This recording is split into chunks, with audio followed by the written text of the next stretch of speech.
Hey guys, today we're switching things up a bit from footwear to bags because I want you guys to be able to take care of your leather whatever form it comes in.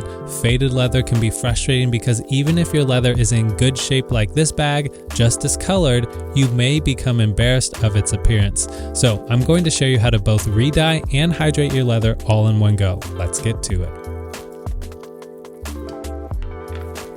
Remember guys, your footwear, leather jackets, or other leather goods may be faded, so feel free to carry these exact concepts over to your other leather projects as well. It's essentially the same process.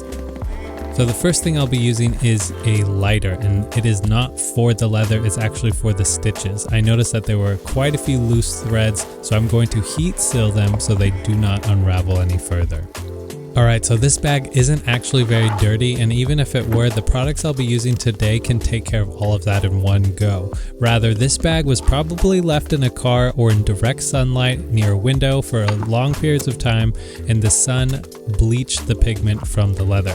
And I won't go into all the details about photo degeneration, but you guys should never be exposing your leather products to unnecessary UV radiation from sunlight, as this can begin to break down the molecular structure of the dye pigment as seen in this bag.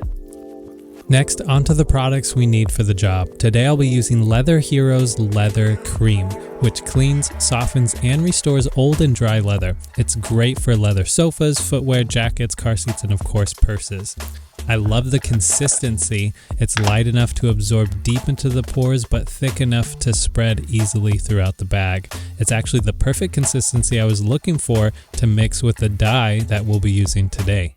The brand today we'll be using for the leather dye is called Angelus, and they provide all kinds of leather dye colors, and I thought that Oxblood would be the perfect color for this bag, so we'll see how it turns out. You'll want to shake your leather dye really well before using it. Make sure that cap is closed all the way so that you can get a nice uniform color during the dyeing process.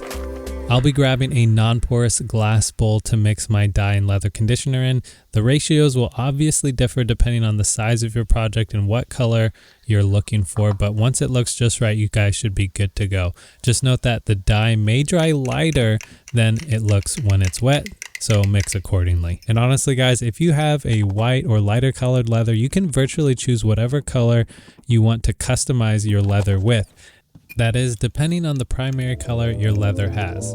Just read up on color theory basics and you'll be good to go. When it comes to application, there's a few things that you guys can use, and it doesn't really matter as long as the cream is spread evenly. You guys can even use your hands with some gloves. However, I'll be using an applicator sponge as well as a dauber brush to evenly distribute this pigmented cream. And as always guys, it's best to test a hidden spot before fully applying your leather dye to ensure expected results. Once it's to your liking, you can have at it. Of course guys, it may be best for you to wear some gloves because this project can get pretty messy pretty fast. I'd suggest getting a piece of cardboard or newspaper to lay your project on.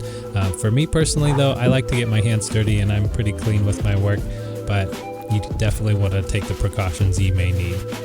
But yeah, for the most part, this process should be quite simple. Just continue to apply directly onto your leather. You shouldn't need a second pass, but if you do, don't worry about it. Also, I'm not worried about getting the hardware messy, since for this purse, I can just wipe off the cream later on. You may want to mask off your metal or any other portions you don't want to get any dye on. And just for effect, I'm going to mask a line down the middle of this so you guys can see how insane the before and after is.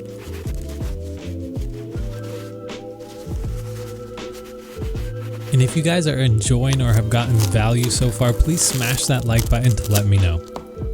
And man, this bag has been given a new life in just a few minutes. Drop a comment below what you think about the color. And honestly, the ratio between the leather conditioner and the dye is drying pretty quickly, but of course it's still easy to get dye everywhere, so definitely be careful. Also, make sure you guys spread an even coat on your leather because any leftover globs of cream may make your leather look patchy.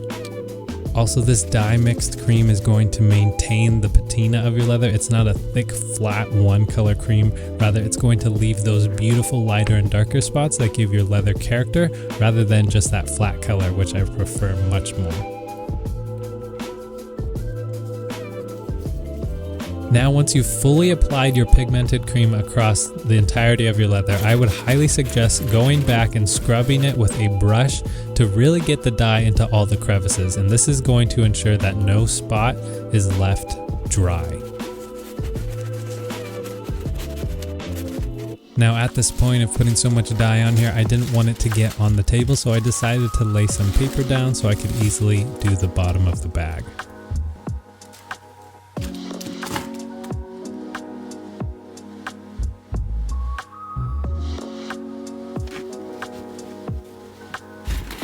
And it is no secret by this time in the process, because I didn't use any gloves, you can tell my fingers have touched some of the dye, which is just fine for me, but definitely put on those gloves if you guys don't want a day or two with dyed fingers.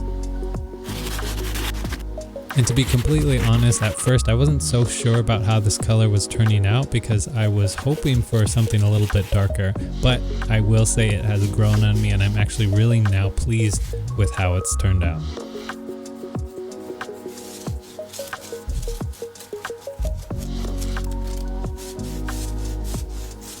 Now guys, it's vitally important that you allow your leather to dry properly.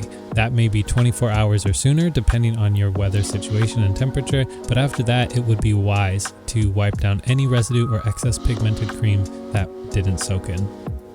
Next, I'll be wiping off the hardware that got any cream on it, and we are almost done. I'm also using on the side either leather cleaner or rubbing alcohol to remove any dye from the metals if it is stubborn to get off.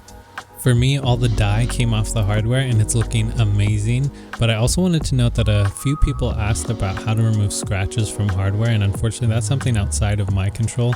You will probably have to either get your hardware re-plated or polished depending on your situation. Now, last but not least, I will be reshaping this bag since it was pretty misshapen before. Note that you guys want to be careful with this part. You will never want to overheat your leather. I'm just barely warming it up so that the leather can become soft and pliable so that I can reshape any wrinkles or dents on the leather. Alright guys, we are on the home stretch. To finish this bag off, I'm taking a little extra leather conditioner and putting some hydration on the portions that I know are going to have a little bit more wear and tear, like the straps.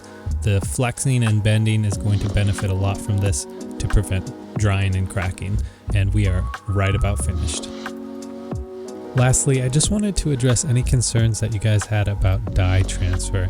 Due to the high quality leather dye that we use today from Angelus, or if you prefer Phoebing's, which is just as good, these alcohol-based leather dyes are formulated to have 0% dye transfer if they are properly applied. So just so you guys can see, I'm using a tissue to show how nothing transfers whatsoever. If you use a lower quality dye, I can't speak for that, and you may have dye transfer, so just be careful. I can't wait to hear what you guys think of how this bag turned out, so drop a comment below.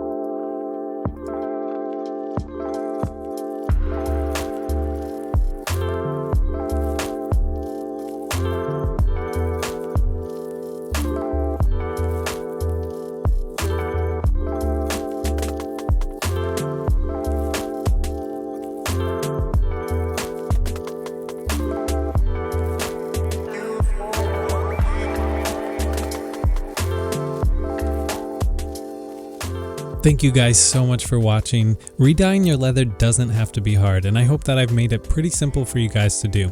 If you enjoyed this video, let me know by giving it a thumbs up and consider subscribing for more leather care content like this. Leather can be so beautiful if taken care of properly, and even after it's become faded, so I encourage you to steward your leather well. Watch these videos next for more leather care tips, and I'll see you over there. Remember to love your leather.